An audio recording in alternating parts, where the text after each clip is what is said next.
A new ABC News Ipsos poll finds Vice President Kamala Harris' favorability rating is improving ever since President Joe Biden dropped out of the race. Her rating jumped 8 percentage points over numbers from a week earlier. And the poll also finds that Harris saw a bump in the number of independents who now have a favorable rating of the VP. It's up actually 16 percentage points in that same time frame. We're joined now by Halie Soifer. She's the CEO of the Jewish Democratic Council of America. And she has worked with the vice president when Kamala Harris was senator from California. Halie, thanks so much for being here. As I mentioned, you did work with the vice president when she was in the Senate. How would you describe her national security positions? You were her top advisor on that. And do you see her having a different point of view than President Biden on major issues like Ukraine, Israel, and China? Well, thanks for having me. Yes, I was honored to work for Kamala Harris in her first 2 years in the Senate as National Security Advisor. Her positions with regard to national security are really rooted in the what happened at the beginning of the Trump administration. She arrived in the Senate. The first month she was there, every U.S. intelligence agency had declared that Russia had attacked our democracy, had interfered in our 2016 election.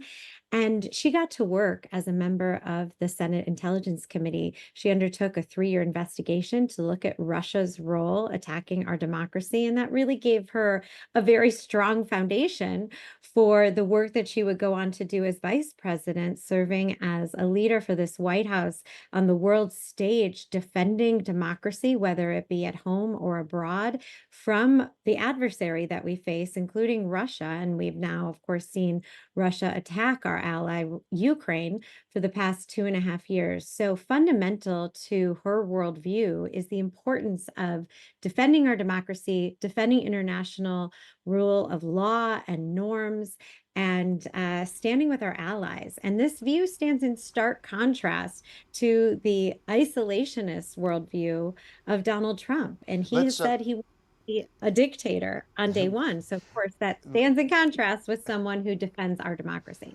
Let's shift to your role now. The head of the Republican Jewish Coalition was at the RNC, which we covered, and asked the crowd to cheer if they supported Israel. The crowd cheered, and then he said if someone tried that at the Democratic National Convention, they would be booed off the stage. I wonder if you agree. I disagree with pretty much everything that he says. And of course, that's just a patently false accusation, similar to the things that Donald Trump has been saying, including about the vast majority of Jewish Americans. Uh, this party, our party, we are so proud, is a strongly pro-Israel party. And that's not just demonstrated by our rhetoric, but also by our actions. And Vice President Harris has been a part of this administration, which has provided more assistance to Israel than ever in our history, 14.3 billion in the past 6 months to defend against the rising threats amid the horrific terrorist attacks of October 7th. We also have a party platform that was just developed and will be adopted at the convention, which is strongly pro-Israel. It was pro-Israel in 2020. It's only been strengthened since then. And it's important to consider that, as Donald Trump's former national security advisor, John Bolton, has said, Donald Trump's support of Israel is not guaranteed in a second term. He only does what's good for him. Okay, we'll have to leave it there, but we'll have to continue the conversation as well. Halie Soifer, thank you so much. I really appreciate your time. Thank you.